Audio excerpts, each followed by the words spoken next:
The biggest e-commerce news of the decade is Bitcoin is finally going mainstream. The last 30 days of Bitcoin has been monumental in its adoption, not only in the culture, but in the minds of people and their awareness of what it actually is. Jack Dorsey made a recent statement on Reuters, and a day later he announced open patents. Square is putting all of our crypto patents in a new nonprofit org we're calling the Crypto Open Patent Alliance, which will maintain a shared patent library to help the crypto community defend against patent aggressors and trolls. Join us, Bitcoin, openpatent.org.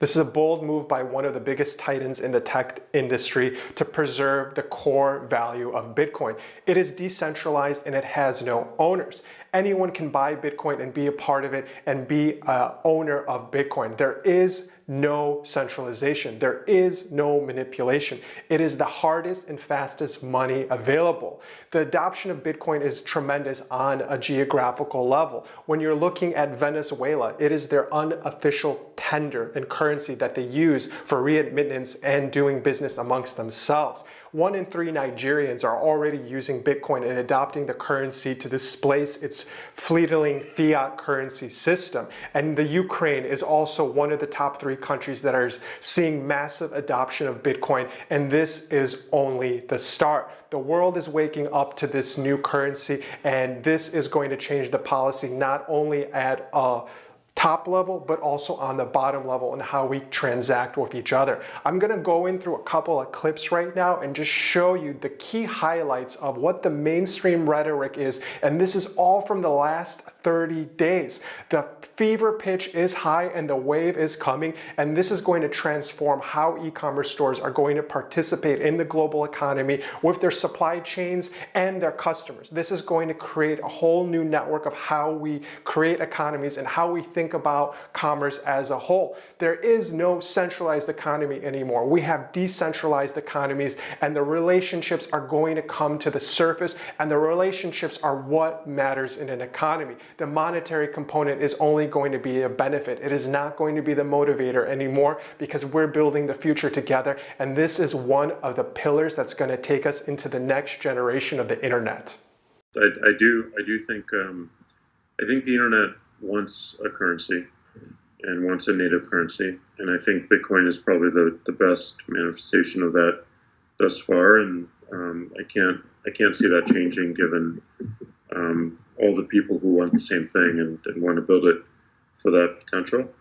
And our job as a tool maker is to make that easy for people to access. Are you a Bitcoin salesman? So I am a Bitcoin investor. I don't even know what a Bitcoin is. You mine Bitcoins on the ground on the internet.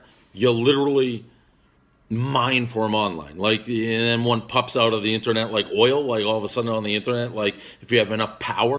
People say you can mine for it. I don't understand what that means. Don't worry about that. Yeah, don't worry about that. Is that done? No, people mine, but you can buy Bitcoin. You can be a part of it without mining. Here's the question about Bitcoin. Is there a risk in having that be the standard? Why can't there be competing cryptocurrencies? Why are we do we have to get committed to one? And if we do get committed to one, is there the possibility of some sort of manipulation, the same way we've seen with all the other currencies? Well, when people get involved, yeah, money. 10 years of data have shown that Bitcoin really is the only one that you can trust. Right. Now it does. Really? Is that true? Yeah. I just said right for no reason. Yeah. The way I see it. Yeah, the way I see it. That's really the only one that you cannot manipulate, and all of the other coins are based off of it. And give me the background of Bitcoin. Satoshi's the guy who which I don't trust. This is a mythical man who invented this. He, she, it, they, mythical, yeah. Is it a real person? I think so. Yeah. Yeah. But look, it's not about a person. There's a source code, so it speaks for itself. We think of Bitcoin like internet gold. So the same qualities that make gold valuable, the fact that it's scarce, Bitcoin's actually fixed in value, but it's digital, it lives on the internet. So if you think of why gold's interesting, Bitcoin is gold for the internet. Did I read you guys own 1% of all the world's Bitcoin? You read that, yeah. Is that true? Yeah. Anyway, so we have enough historical information to see that Right. but that has increased in value no matter what you look at. The U.S. dollar, back to my $5,000 truck in the 70s, $50,000 now, that value of that dollar has diminished by 10% because they've just been printing more and more money. The internet is something that, is consensus driven and is built by everyone, and anyone can really change the course of it. And Bitcoin has the same patterns.